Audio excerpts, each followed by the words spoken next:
Assalamualaikum warahmatullahi wabarakatuh. Terima kasih masih menonton channel saya. Sebelumnya, jangan lupa like, komen, share, dan subscribe. Kali ini saya akan membawakan sebuah cerita yang berjudul Teror Kuntilanak Saat Ronda. Malam itu gelap gulita.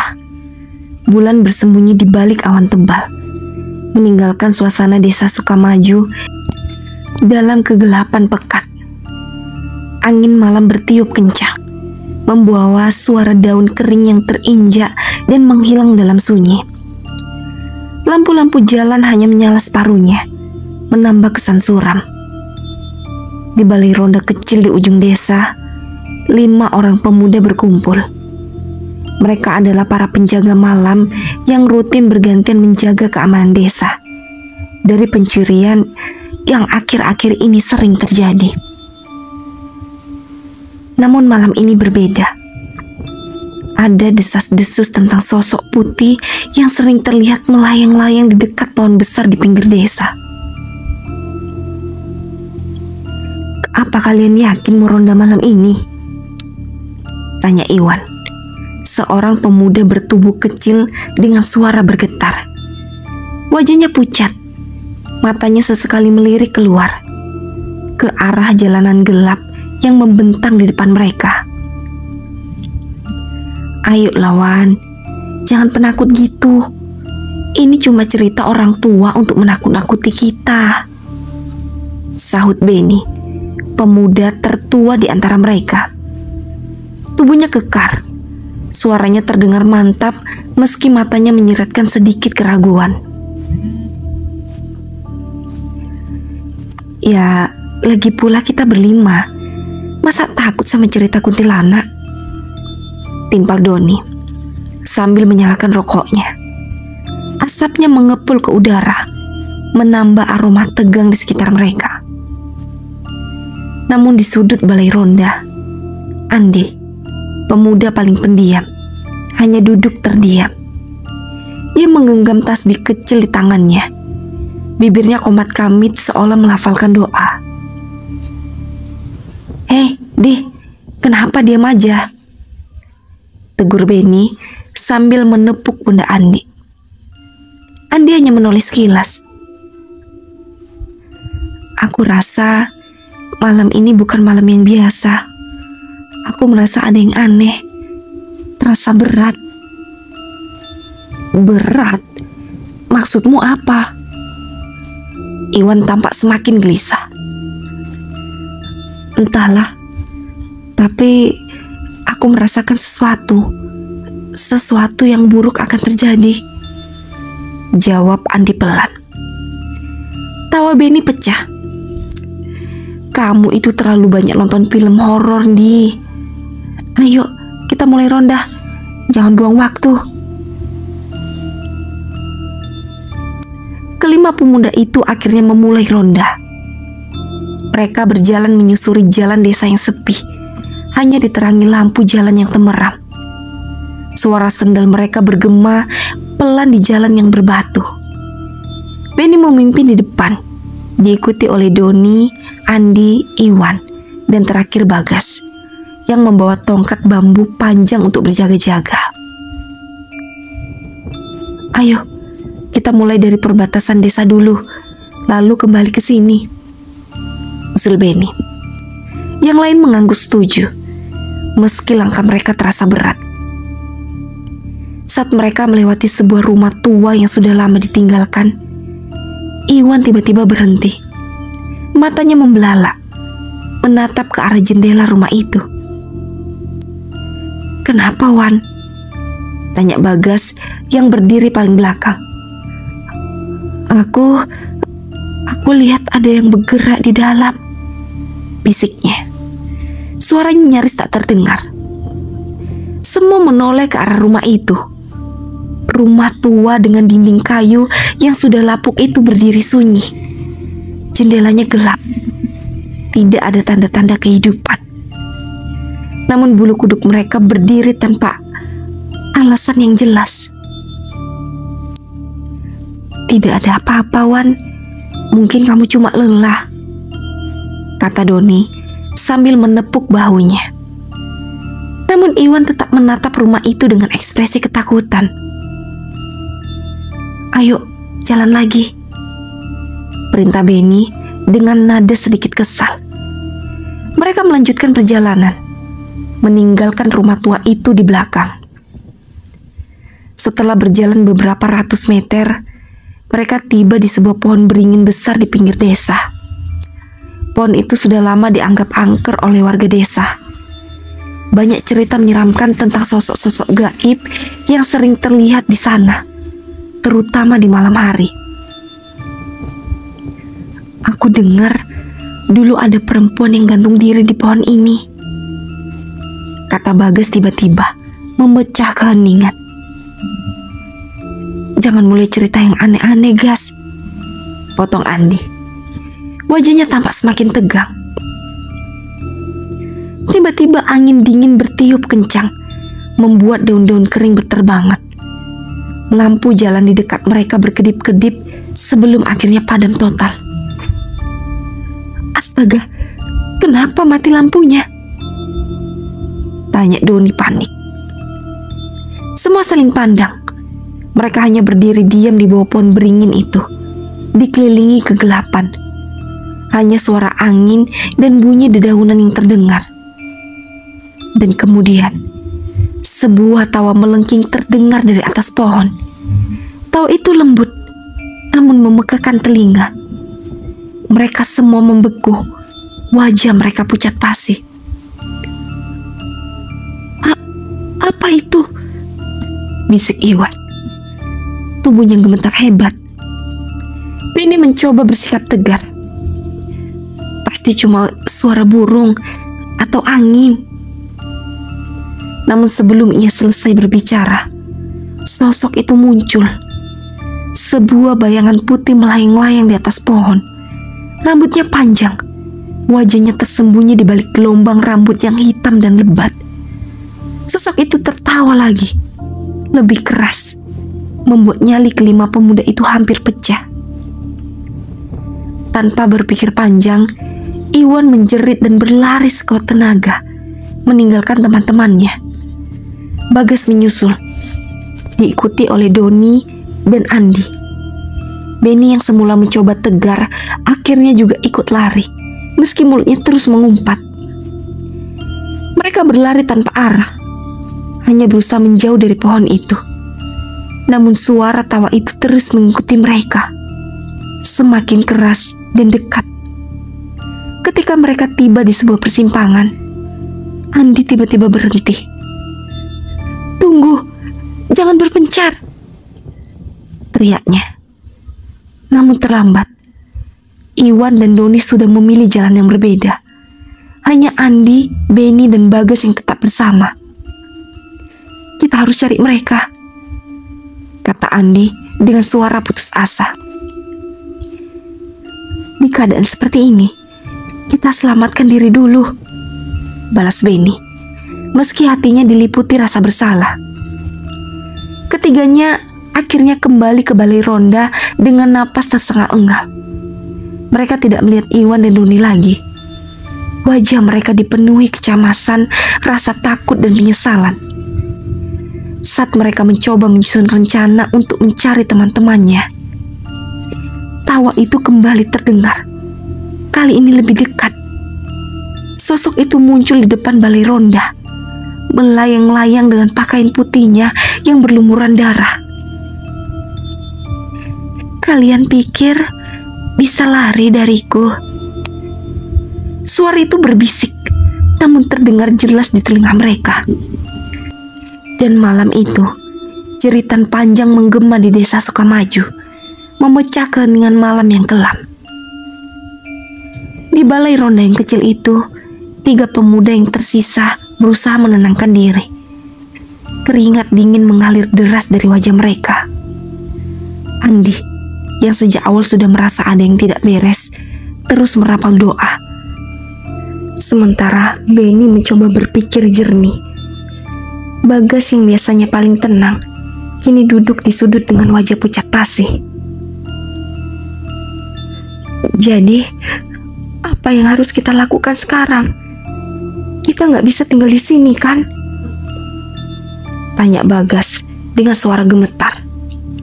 Pandangannya terus mengarah ke pintu, seolah takut sesuatu akan menerobos masuk kapan saja. Kita harus cari Iwan dan Doni. Mereka pasti masih di luar sana. Kita nggak bisa ninggalin mereka, tegas Andi. Tapi, kamu lihat sendiri tadi, Andi. Itu bukan manusia. Kalau kita keluar lagi, kita bisa mati, bentak Beni. Meski dia berusaha terdengar tegar, tangannya bergetar ketika meraih sebatang rokok dari sakunya. Andi mendekat, menatap kedua temannya dengan sorot mata serius. Kalau kita nggak cari mereka sekarang, siapa tahu apa yang akan terjadi pada mereka. Kita nggak tahu apa makhluk itu mau sama kita. Bisa saja Iwan dan Doni sudah ditangkap atau... Andi tidak melanjutkan kalimatnya. Dia tidak sanggup. Bagas menunduk. Aku nggak mau mati malam ini, Ndi. Aku nggak tahu kalau aku sanggup. Tiba-tiba, suara langkah kaki terdengar dari luar. Ketiganya serentak berdiri. Suara itu pelan, tetapi semakin mendekat. Tidak ada suara lain selain derit langkah itu, seolah pemiliknya sengaja menyeret kakinya di atas tanah. Beni memberi isyarat kepada Andi dan Bagas untuk tetap diam. Perlahan, ia melangkah maju dan mengintip keluar melalui celah kecil. Gelap. Tidak ada apa-apa di luar. Namun suara langkah itu masih terdengar. Demi Tuhan, apa itu? Bisik Beni dengan suara hampir tak terdengar. Biarkan aku melihat, kata Andi, menarik tubuh Beni ke samping. Ia mengintip keluar, matanya mencari-cari sumber suara.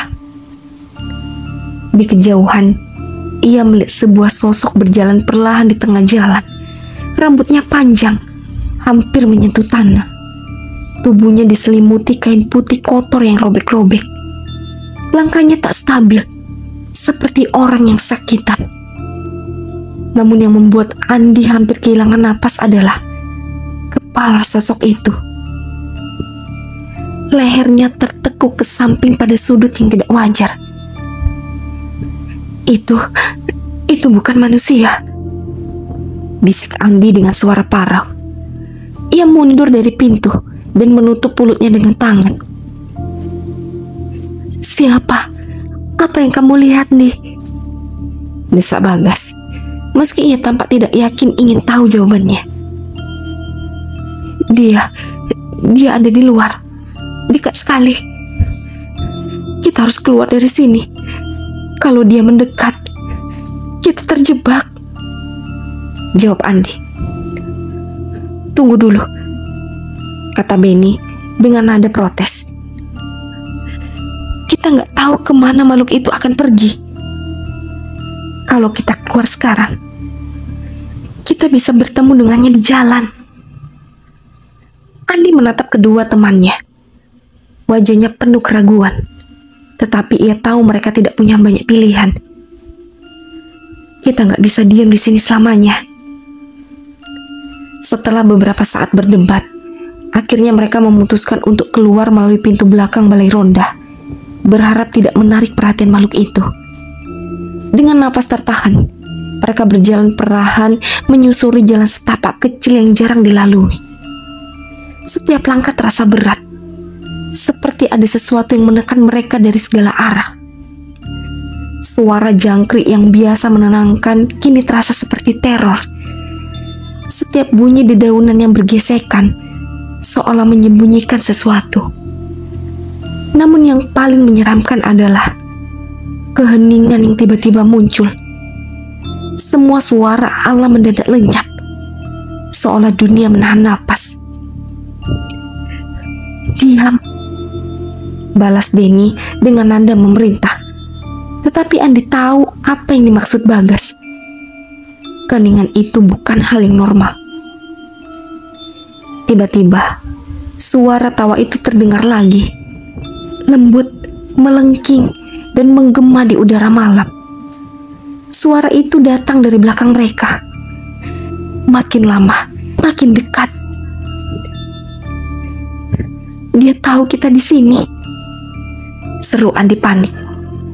Mereka segera berlari, meninggalkan jalan setapak dan masuk ke area kebun bambu yang gelap. Namun tawa itu terus mengikuti mereka, semakin keras dan semakin dekat. Andi hampir tersandung akar pohon, tetapi ia terus berlari. Di belakangnya, ia mendengar Bagas menekik. Dia ada di belakang kita.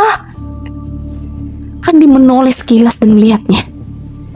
Sosok putih itu melayang rendah, mengikuti mereka dengan kecepatan yang mustahil. Rambutnya terurai liar, dan wajahnya yang hancur mulai terlihat dalam keremangan. Jangan lihat ke belakang, lari aja, teriak Benny. Namun ketika mereka hampir mencapai ujung kebun bambu, Bagas tiba-tiba terjatuh.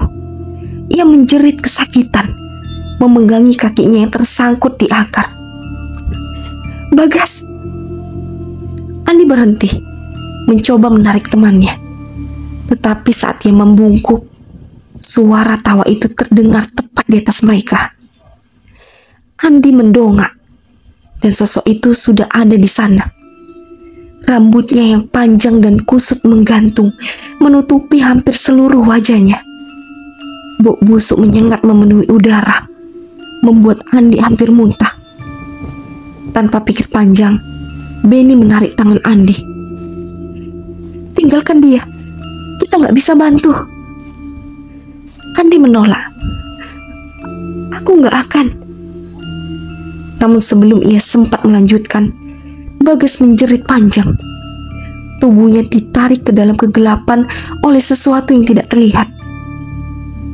Jeritannya berhenti tiba-tiba, meninggalkan keheningan yang menakutkan. Andi dan Benny terus berlari tanpa tujuan yang jelas. Pikiran mereka dipenuhi rasa bersalah, takut, dan bingung. Mereka akhirnya tiba di sebuah gubuk tua di tengah kebun. Dengan napas tersengal, mereka masuk dan mengunci pintu rapuh itu. Kita nggak bisa terus seperti ini. Dia akan terus mengejar kita sampai kita mati, kata Andi. Apa yang bisa kita lakukan? Dia bukan manusia, balas Benny. Suaranya penuh keputusasaan. Andi menatap sekeliling, mencari sesuatu yang bisa digunakan. Matanya tertuju pada sebilah parang tua yang tergeletak di sudut ruangan. Ia mengambilnya, meski tangannya gemetar. Kamu gak serius kan?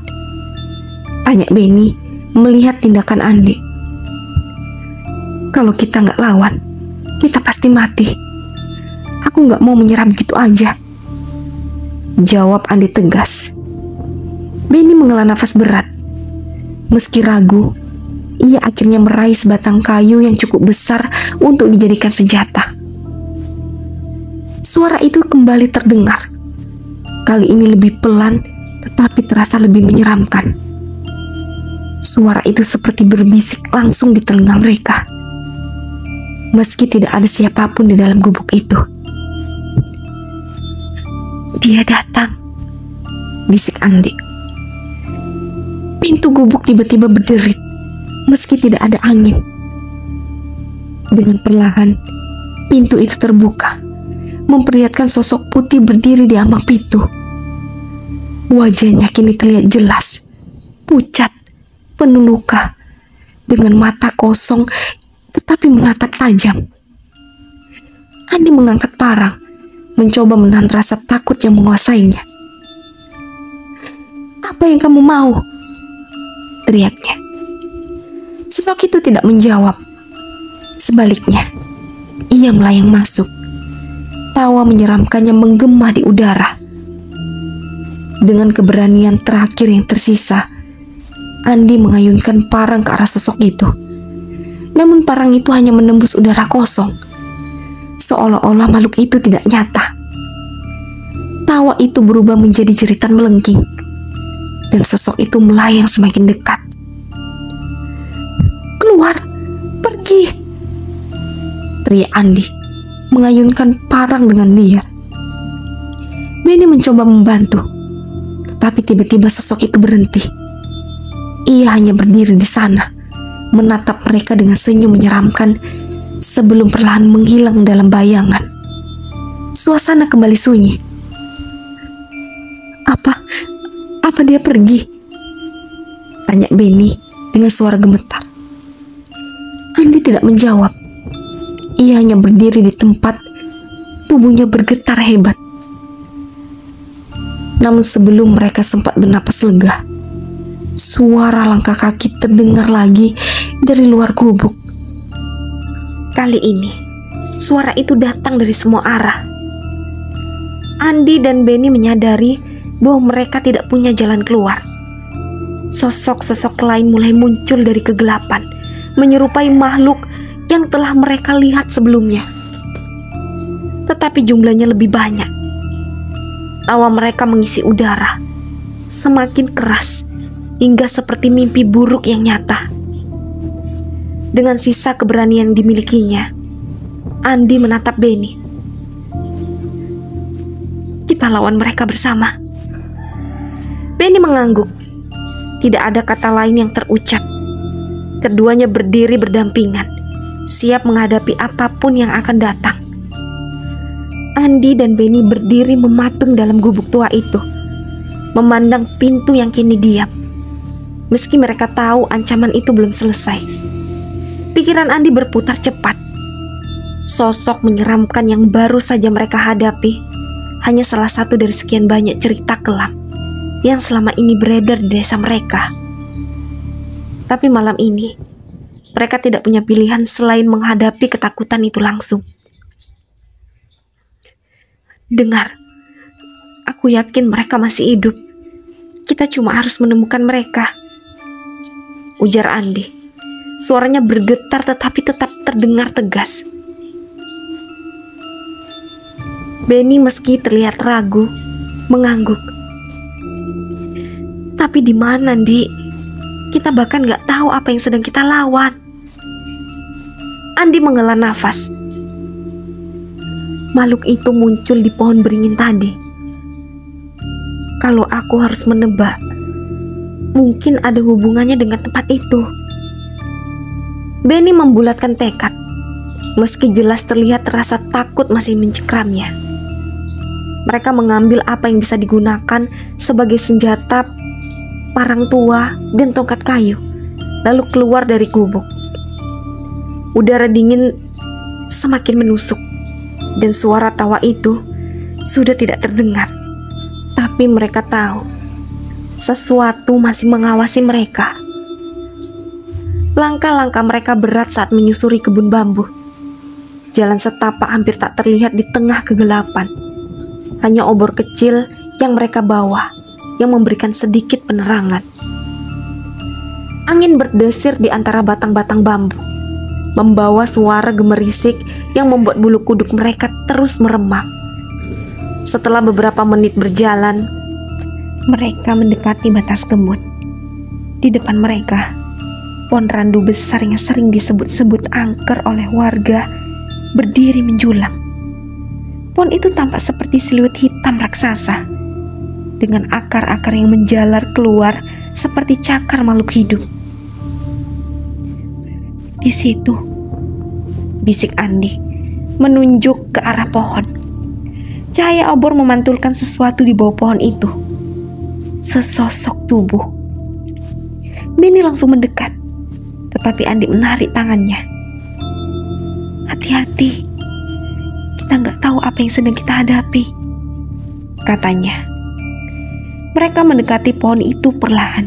Ini terlihat jelas bahwa ada 3 orang terbaring di bawahnya.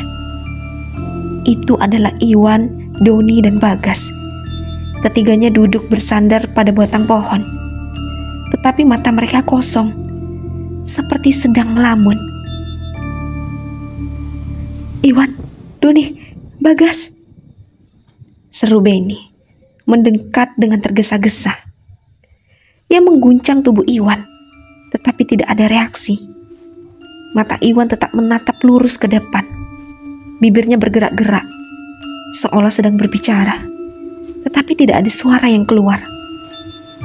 Andi berjongkok di depan Bagas, mencoba membangunkannya.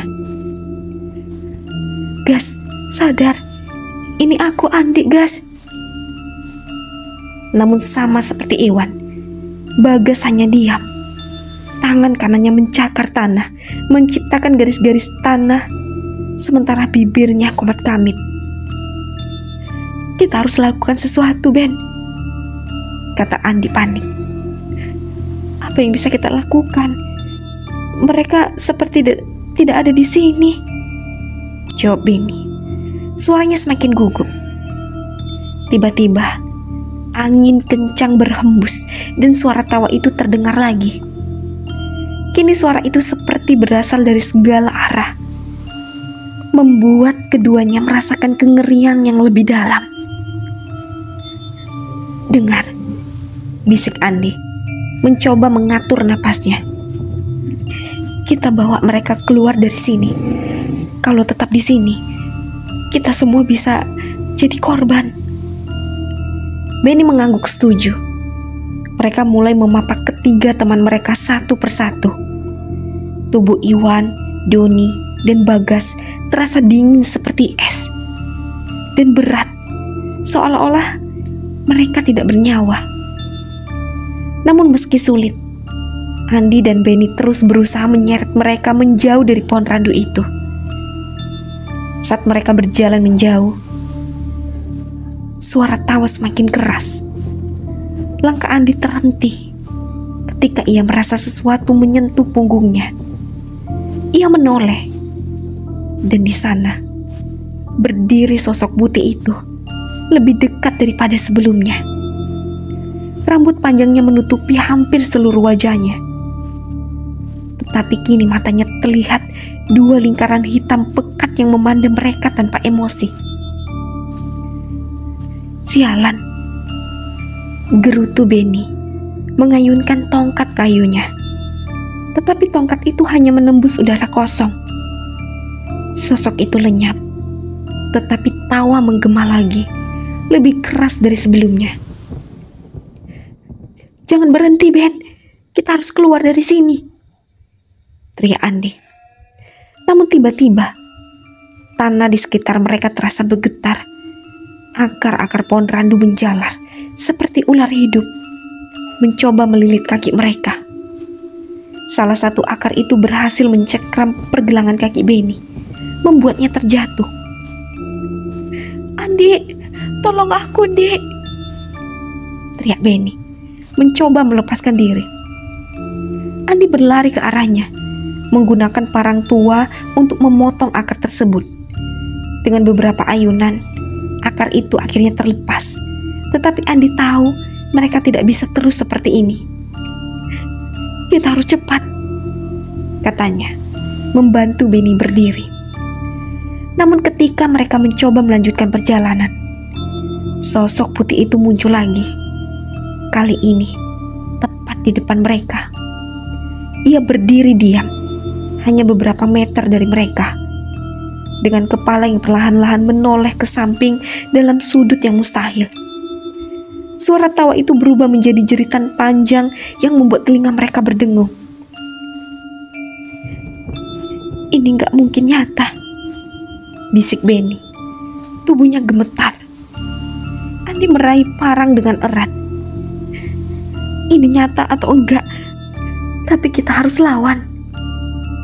Dengan keberanian terakhir yang dimilikinya, Andi melangkah maju.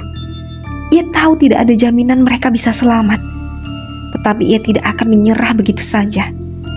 Dengan sekuat tenaga, ia mengayunkan parang itu ke arah sosok tersebut. Dan kali ini, parang itu terasa seperti menabrak sesuatu.